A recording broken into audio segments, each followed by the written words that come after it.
In a world where people live independently and marry the person of their choice, there is a nation where the majority of the population follows a unique tradition of marriage. This is India, a land where arranged marriage isn't just a tradition, but a sacred bond between two people. However, some people oppose this practice by calling it a restrictive and archaic practice that undermines individual freedom.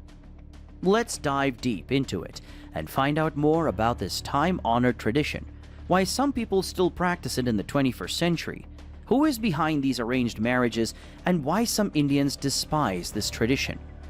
But before that, hit the like and subscribe button. Your love and support supercharge our motivation to create more fun content for you. Alright, let's move on. Arranged marriages have been part of Indian culture since the 4th century. Many Indians believe that arranged marriage is a crucial aspect of society, promoting social, economic, and historical importance in Indian culture.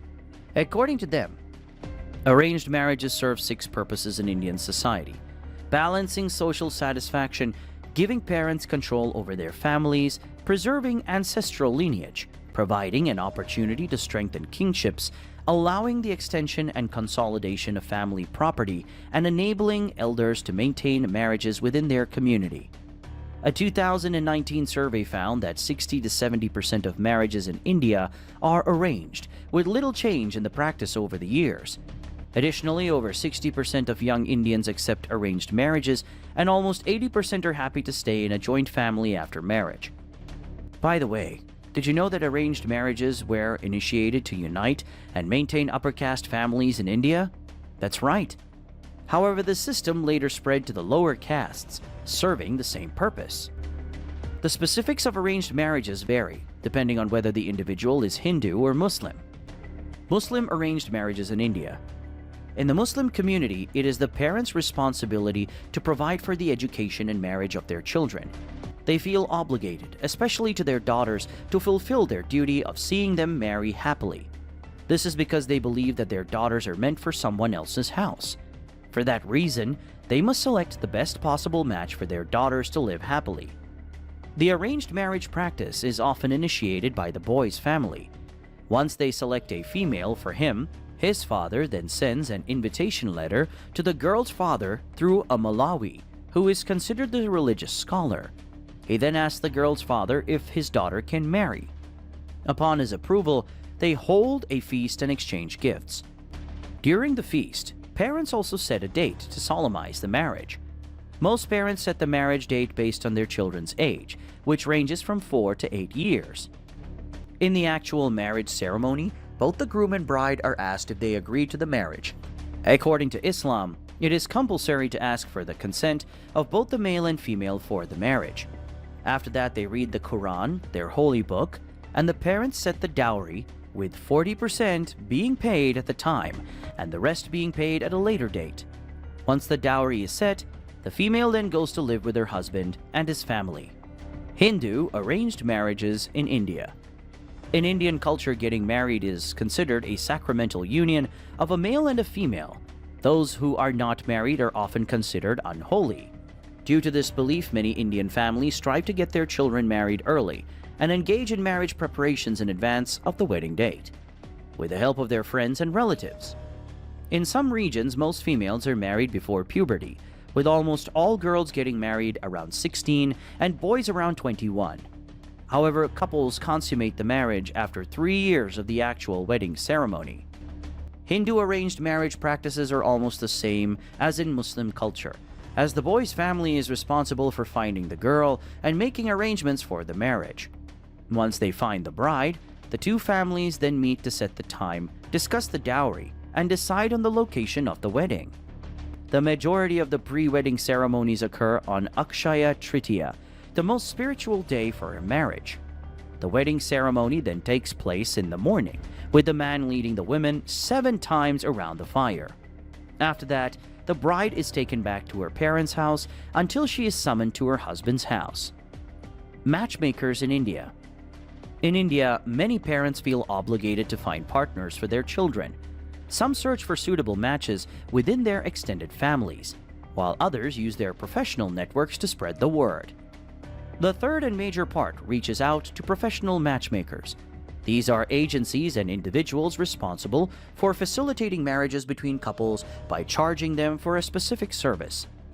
Interestingly, this job doesn't require any professional qualifications, but that doesn't prevent them from going through a complex process of checking both parties' backgrounds, negotiating, providing consultation, and even conducting private investigations. Yes, they also offer private investigation services to flag major problems like finding out about a man's character, behavior, social circle, health conditions, and even mental disorders. These individuals or agencies often follow a list of unspoken rules, such as sticking to the caste of families, class, economic section, and religion. Many matchmakers believe that they do this job not only for the money, but also for the happiness of both families.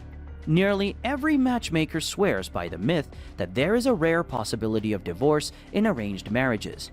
However, matchmakers are facing tough competition nowadays.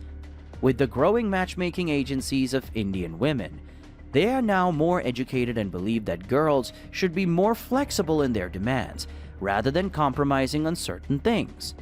This has created many difficulties for traditional matchmakers, with girls raising their demands as much as men. But they also claim that many young men and women are busy chasing their careers and dreams, and to find a suitable partner, they're still dependent on their parents, which is why we are still relevant, which is true. However, in many parts of India, people are still following the traditional system of dowry, where the girl's family transfers money, property, or gifts to the boy's family. This is where matchmakers don't have any control over the process.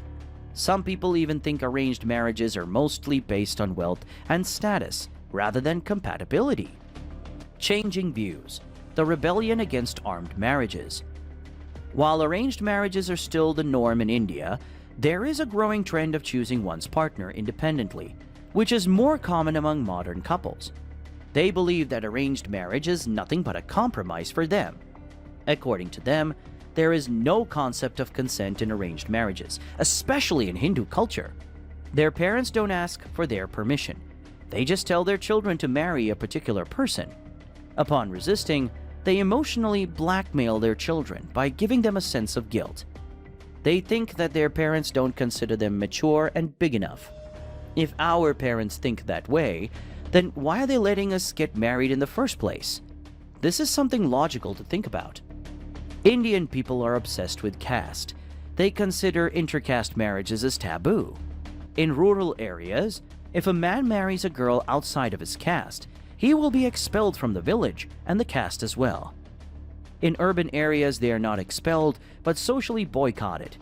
People think of them as outcasts. They don't invite these couples to their social gatherings and don't want to associate with them. There have been some major cases where politicians and other influential personalities showed their disdain for intercaste marriages. Additionally, people in India are obsessed with money. Families from the boys' side are laden with money in the form of dowry and other demands. Families from the girls' side often look for the salary of the groom.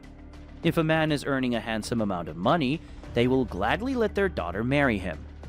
They don't consider he has a bad character, temperament, and mentality. They just care about money. There has also been a growing concept about skin color in India for a very long time.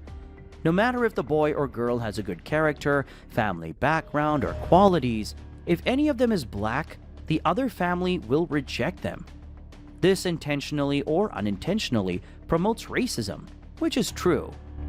Additionally, this kind of mindset is harmful in many other ways, such as perpetuating stereotypes and fostering discrimination. Should Indian parents allow their children to marry independently or follow the same old tradition of arranged marriages? Share your thoughts in the comments section. Thanks for watching, and we'll see you in the next one.